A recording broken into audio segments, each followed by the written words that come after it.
ISP মালিকদের সাথে বসেছিলাম এবং ওনাদেরকে বোঝানোর চেষ্টা করছি যে আপনারা যে সার্ভিসটা দেন ব্রডব্যান্ডের নামে, এটা আসলে ব্রডব্যান্ড নয়, 5 Mbps কি ব্রডব্যান্ড বলা যায় না। সেই জন্য তারা আমাদের ডাকে সাড়া দিয়ে সম্প্রতি 12 থেকে 15 Mbps ন্যূনতম ইন্টারনেট স্পিড হিসাবে সার্ভিস দেওয়ার ঘোষণা দিয়েছে।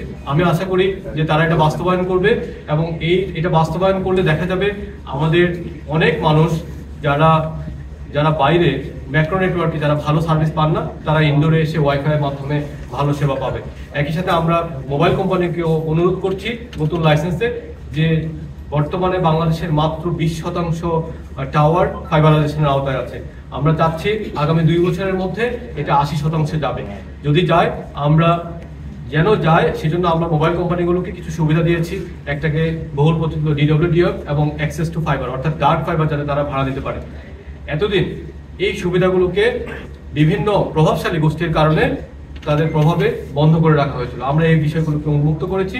অর্থাৎ আমরা চাই ইন্টারনেট সহজ করতে হলে ফাইবারকে সহজ করতে হবে এবং ফাইবারকে সহজ করতে গেলে বর্তমানের যে সিন্ডিকেটেড লাইসেন্স রেজিম আছে সেটাকে স্ক্র্যাপ করতে হবে এবং আপনাদের এবং বাংলাদেশের মানুষের সমর্থন নিয়ে আমরা সেই কাজটাই করে যাচ্ছি।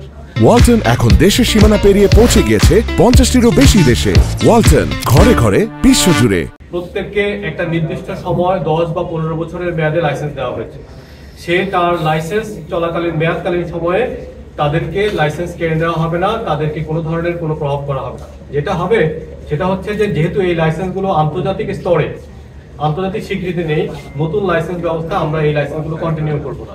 তখন তাদেরকে নতুন বিনিয়োগের মাধ্যমে নতুন লাইসেন্স কিনে নতুনভাবে ব্যবসা করতে হবে এবং আমরা সেই জন্য বলেছি যে যারা নতুনভাবে আবেদন করবে আমরা তাদেরকে অগ্রাধিকার দিব। এটা স্পষ্টভাবে নতুন পলিসিতে বলা আছে। এর বাইরে ICX IIGW গুলোর যারা আছে, যাদের 2027 সালের দিকে মেয়াদ শেষ হবে, তারা চাইলে আউটসোর্সিং হিসাবে এক্সিস্টিং লাইসেন্সের সাথে কাজ করার সুযোগ আছে। সুতরাং এটা সম্পূর্ণ অপব্যাখ্যা যে দেশীয়দের ব্যবসা বন্ধ করা হচ্ছে। দেশীয়দের কোনো ব্যবসা বন্ধ করা হচ্ছে না। এই দেশীয়দের নাম করে একদল স্বৈরাচারের দোসর এবং মাফিয়া ব্যবসায়ী যারা সিন্ডিকেট তৈরি করছিল, যারা এই সিন্ডিকেট ভাঙতে চায় না এবং যারা এই সিন্ডিকেট ভেঙে নতুনদেরকে এই ব্যবসায় টেলিকম ব্যবসায় আসতে চায় না, তারা এই ধরনের অপতথ্য ছড়াচ্ছে বলে আমি মনে করি।